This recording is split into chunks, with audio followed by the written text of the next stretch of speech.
చింత చిగురు కోడిగుడ్ల కూర ఎలా వండాలో చూద్దాం పదండి. 5 కోడిగుడ్లు, ఒక 3 టమాటో కట్ చేసి పెట్టుకోవాలి, ఒక 4 మిర్చి, ఒక చిన్న ఉల్లిగడ్డ కట్ చేసి పెట్టుకోవాలి.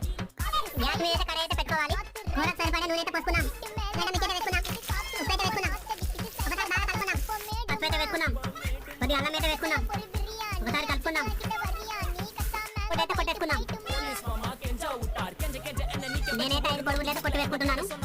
కోడిగుడ్డు అయితే 5 అయితే కొట్టేసుకున్నాను. ఒకసారి మూత పెట్టుకున్నాం, ఒకసారి అయితే కలుపుకున్నాం.